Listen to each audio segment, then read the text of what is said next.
Et savoir comment faire ces effets spéciaux de Superman, alors restez jusqu'à la fin de ce tutoriel, je vous expliquerai tout. Et surtout, n'oubliez pas que j'ai mis ces effets à votre disposition gratuitement, le lien se trouve en description. Et si vous ne savez pas comment télécharger des vidéos et des effets sur YouTube, sachez que je vous ai fait également un tutoriel sur comment télécharger une vidéo YouTube en un clic. C'est la vidéo qui apparaît à l'instant en haut à droite de votre écran. Le lien se trouve également en description. Maintenant, passons à l'essentiel. La première étape que nous allons faire, c'est la préparation. Vous devez absolument bien étudier les effets que vous avez à votre disposition avant de passer à la deuxième étape qui est le tournage. Prenez une vidéo de vous en train de jouer le rôle de Superman, comme vous pouvez le voir ici. Après avoir terminé votre tournage, retrouvons-nous sur After Effects pour la troisième étape qui est le montage. Le montage qui va se dérouler en 3 phases. La première phase, c'est le découpage. Vous devez absolument regarder et sélectionner les bonnes parties de votre vidéo que vous souhaitez utiliser.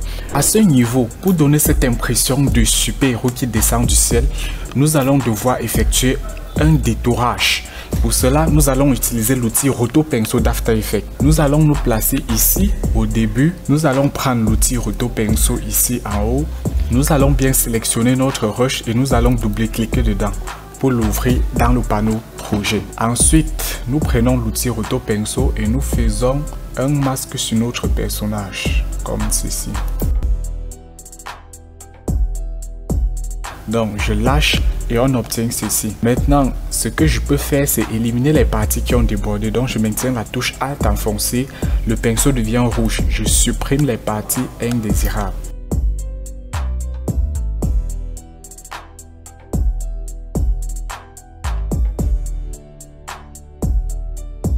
Ensuite, je vais recliquer sur l'outil Roto Pinceau. Je vais faire un clic gauche, je maintiens. Je prends le deuxième outil qui s'appelle outil Améliorer le contour. Je zoome et j'améliore le contour de mon détourage.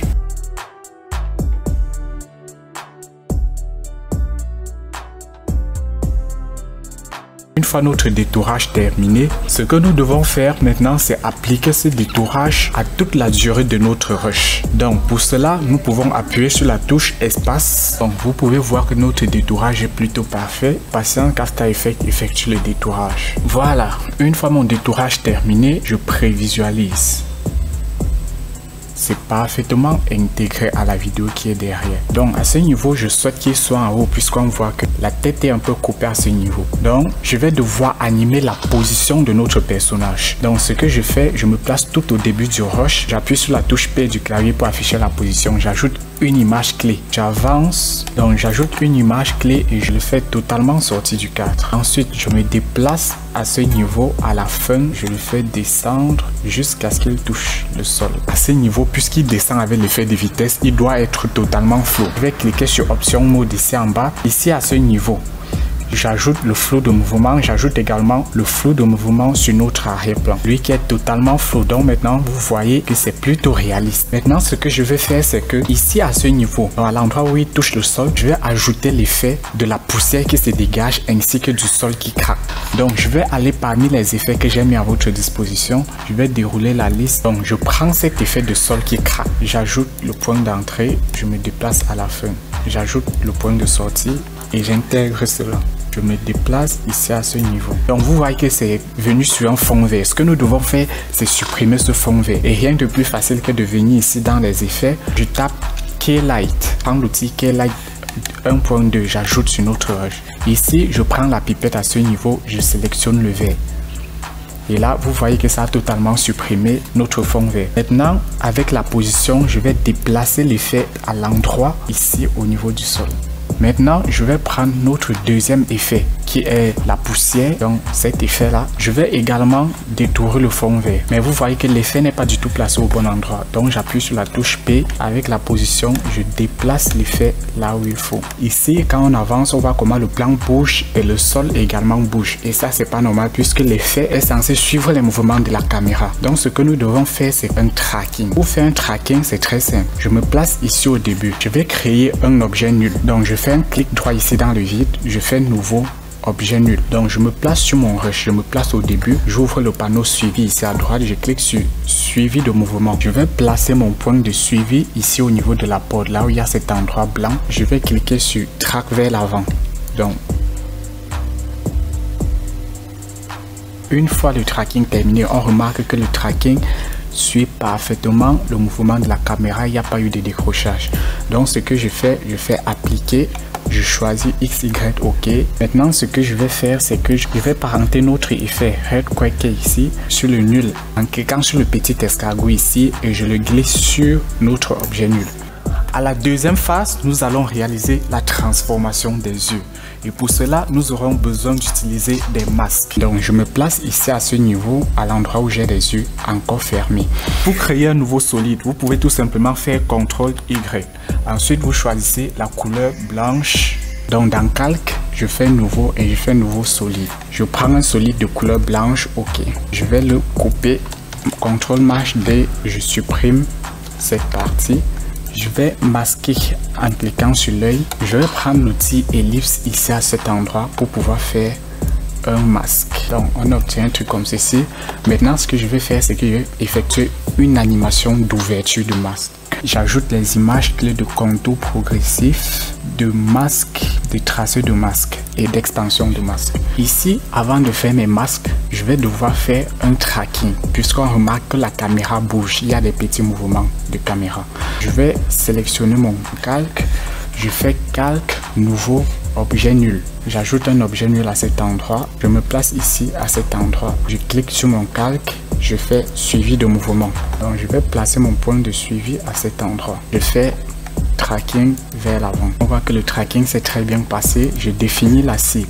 Je choisis l'objet nul 2. Je fais OK. Ensuite, appliquer.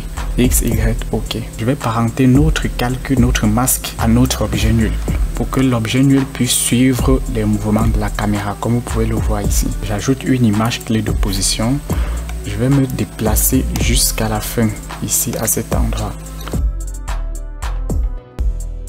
Maintenant, nous obtenons notre premier effet.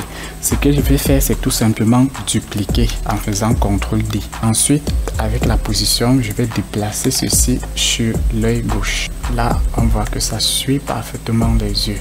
Ce que nous allons faire, c'est que nous devons venir ici dans les effets. Je vais prendre l'effet lueur diffuse que je vais ajouter à notre masque. Et ici à cet endroit, je vais sélectionner ici, je vais pousser un peu le seuil, je vais augmenter le rayon.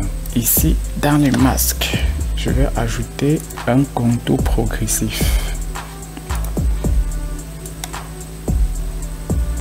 Maintenant, ici à cet endroit, je vais pousser l'intensité dans couleur. Au lieu de original, je vais choisir A et B. Maintenant, je viens ici, je sélectionne la couleur qui est la couleur blanche pour aller vers la couleur, disons, rouge. Donc, je vais prendre le seuil et je vais mettre le seuil à 0 totalement. Comme ceci. Je vais copier cet effet de lueur diffuse. Je fais CTRL-C. Je sélectionne le masque de l'œil gauche et je fais CTRL-V. Ce que je vais faire, c'est ajouter également le contour progressif sur ce masque. Je déroule le menu des masques ici et j'ajoute le contour progressif pour obtenir quelque chose comme ceci. Ici, à ce niveau, on voit que les yeux apparaissent brutalement. Et ça, c'est pas bon puisque ça doit apparaître progressivement. Donc, ce que je vais faire, c'est faire une animation d'opacité. Je me place ici, j'appuie sur la touche T. J'ajoute une image clé d'opacité, je mets à 0. Ensuite, j'avance de quelques images et je booste l'opacité à 100. Donc, ça donne ceci. C'est là, on voit les yeux qui s'ouvrent. Maintenant, ce que je vais faire, je prends notre premier œil. Je vais dupliquer cet effet de lueur diffuse. Donc, je fais CTRL-D pour dupliquer. Maintenant, je vais venir ici à ce niveau sur rayon et je vais booster complètement le rayon comme ceci.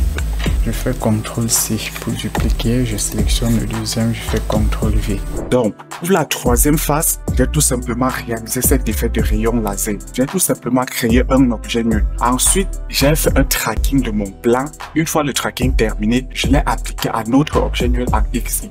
Ensuite, j'ai importé cet effet de rayon laser que j'ai mis à votre disposition. J'ai détouré le fond vert grâce à l'effet Keylight. Ensuite, j'ai tout simplement parenté cet effet à notre objet nul. Il puisse suivre les mouvements de notre caméra. Et vous voyez que c'est plutôt simple à faire. Pour la quatrième phase, donc notre dernier effet, donc j'ai tout simplement créé un autre objet nul. Ensuite, j'ai fait le tracking de notre mouvement de caméra en plaçant mon point de tracking ici sur le point blanc de cette porte. Une fois le tracking terminé, j'ai importé notre rayon laser. J'ai animé la position et la rotation de notre effet pour suivre l'emplacement des yeux de notre personnage. Et pour améliorer cet effet de rayon, j'ai tout simplement appliqué l'effet lueur diffuse. Donc pour que ça puisse faire ressortir les couleurs de notre effet. Et j'ai parenté notre effet à notre objet nul pour qu'il suive les mouvements de la caméra. Pour terminer, j'ai importé cet effet de voiture de police qui explose. Je l'ai placé ici à ce niveau et j'ai adapté l'échelle à notre vidéo. Ensuite, j'ai parenté cette voiture qui explose à notre objet nul pour qu'il puisse suivre exactement les mouvements de notre caméra. Et pour que ça soit réaliste, j'ai tout simplement fait correspondre le moment où la voiture explose au moment où le rayon laser arrive sur cette voiture. Et c'est comme si c'est ce rayon laser qui faisait en sorte que la voiture explose. Et là, pour terminer, j'ai tout simplement fait un étalonnage rapide. J'ai appliqué une lutte pour avoir cette teinte un peu bleutée. Donc vous voyez que c'est un ensemble d'effets plutôt facile à faire. Maintenant, vous savez comment réaliser les rayons laser de Superman facilement sur After Effects. Pour ne pas rater les prochains effets impressionnants, cliquez sur le bouton s'abonner qui se trouve en dessous de cette vidéo. On se retrouve vendredi prochain pour un nouveau tutoriel, un nouveau conseil et surtout un nouveau coup de